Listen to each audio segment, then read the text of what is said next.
plants. So I would hope that you and Mr. Bisignano can work together and get some clarity and provide some certainty for our manufacturers, and be certain that these individuals can utilize that R&D tax credit. Will you do that? I'd be glad to work with you and your staff. As I said at the Reagan Library, I believe that at one level we've lost the reservoir of knowledge by not doing this production. And I did a fireside chat last night for a group called American Compass. And I said the same thing, that somehow we separated R&D from the learning that goes on the factory floor. And I think that is a big mistake, because so much happens during the process in terms of innovation. Thank you for that, and I appreciate your attention to it. I'm going to submit for the record one question to you on partnership audits that needs some further attention. Thank you for being with us. Good to see you. Thank you, Senator Blackburn. Senator Welch. Thank you very much. Mr. Secretary, I heard your comments earlier when I was watching, and I support opportunity zones. They've been helpful to Vermont. But number two, I want to talk about what I think is a looming crisis that gets far too little attention in this Congress, and that's the national debt. And I know you're familiar with this, and I'm just going to show the chart for others. The projection of the debt, first of all, January of 2025, it was 36.2 trillion. It's now 39.2 trillion. And as you can see in this chart, the trajectory of this debt is just going up and up and up. And the CBO right now says that debt held by the public is 99% of the gross domestic product, is scheduled to go up by 2030 to 20%. And we're now paying interest, as you know, probably better than anybody, of $970 billion. So taxpayer revenues are going $970 billion to debt that exceeds our military budget. And obviously means that we can't spend it on other things that folks in Mr. Crapo's district and folks in my district need. The federal interest payments rose to 18.5% of all of our revenues. And the CBO says that's going to go up to 25.8% by 2036. And we don't talk about it at all. It's not even a topic, which is astonishing to me because it's such a threat. Now, there's three ways to address debt. One is we can cut spending. One is we can raise revenues. And I don't want to talk about those two today, but there's one other where there, I think, should be consensus, and that is we can collect the revenues that taxpayers owe. And that's why I want to talk to you a little bit about the staffing cuts that I understand have taken place at the IRS, which has reduced their capacity to collect revenues that are owed by taxpayers.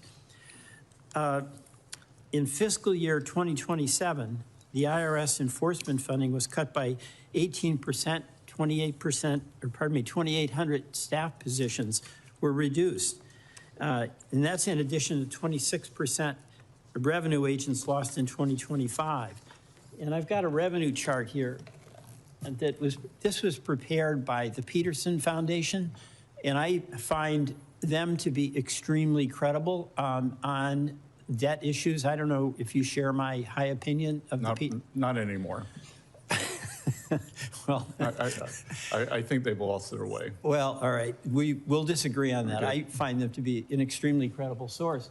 But what this chart shows is that as we increase the cutting of revenue agents, the loss of owed revenue. This is owed revenue. We're not talking about increasing anybody's taxes. You're talking about the tax gap. That's right. The tax gap is going to be $1.8 trillion. So the obvious question here is, why are we cutting the people who we need in the IRS to do the audits to collect revenues that are due to the Treasury. Well, Senator, a couple of things. Let's backtrack to your previous chart. The Peterson Institute of CBO projected that we were going to grow at 1.8%. Thus far, in this administration, we've grown at 2 points. Yeah, let me interrupt a minute. It's 1.8 forever. We've grown at 2.6%. No, let me just stay on the revenue, because whether we grow at 1.8, as they say, or 2.8, whatever it is you say, you would agree with me that if I'm a taxpayer and I owe money, I should pay it.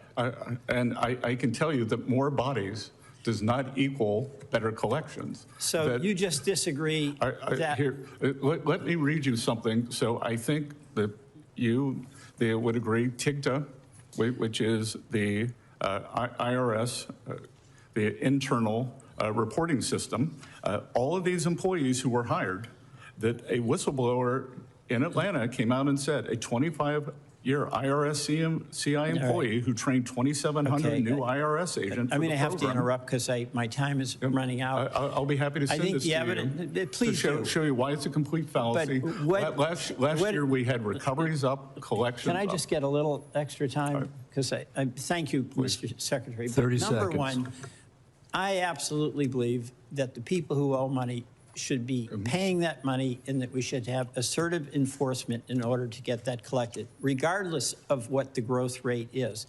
That's number one.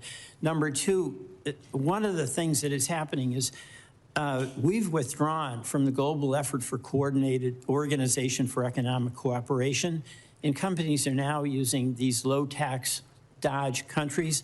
Like American Express avoided $423 million in taxes by using the island of Jersey, saying that's where they do their work.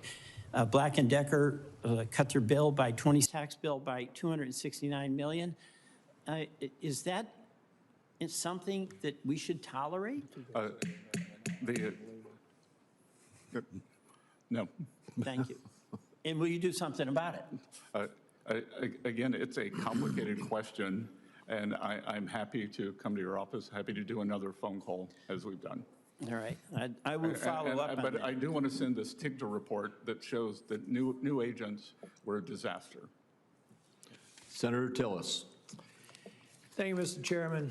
Treasurer, thank you for being here. You know, you may have heard I've been a little bit critical of a few of the advisors of the president. You're certainly not one of them. I'm glad you're there. I'm looking to stay on that side of the line, Senator. And I appreciate the work you're doing, and I love the fact that you show good judgment of loving some of the North Carolina mountains with your family, just like I do. So thank you for being here. I do have one awkward question to ask you real quick, and then I want to get to some of the trends and how you're going to work on them. Did you actually tell Pulte you were going to punch him in the face? No, sir. I actually said I was going to kick his ass. Good. Okay. Good. I share the emotion. Thank you. And as I said, that was last summer, summer 25, and many teams have fights in the locker room and then go out and win for the team on the field. Yeah. No, I was just curious because everybody's going to be showing that. I made it clear I'm not going to support Pulte for DNI, but I'm sure they're going to dredge that up. So I thought I'd give you an opportunity to. I had a very good exchange with the director yesterday. Want to keep the momentum going on the FH. Yeah, well, he lost me when he went after Powell. Okay. So we can move on to your core job. Yep. I know back in 2028, you were trying to target a 3% deficit to GDP. I think that's a laudable goal. There's a lot of work we have to do, so you can put it back on us for maybe not making progress. But now we're at 30-year yields at a 19-year high, where we are in 10-year yields, and even some of the interest expenses on the 5.3 of GDP. We're not trending in the right direction. What are we going to do, or what would be your advice? What is the administration going to do to help Congress focus on the main thing to try and get our deficit to GDP ratios to what most economists think are necessary, which is your laudable target? Yes. So, Senator, this year, the U.S. has the presidency or the head of the G20. We're actually holding the finance ministers meeting in Asheville. Yeah. So maybe you'll join us. And we have outlined to the industrial nations, or to the G20, that we believe that the most important factor for financial stability is economic growth, that it is a lack of growth worldwide, and the decision that the trading blocs countries have made. And I believe the most important thing that we can do, as I was trying to tell Senator Welch, that the CBO projections are all at 1.8%, that we have grown at 2.6% thus far. That includes the democratic shutdown and the Iran conflict, which makes me believe we can grow at 3%.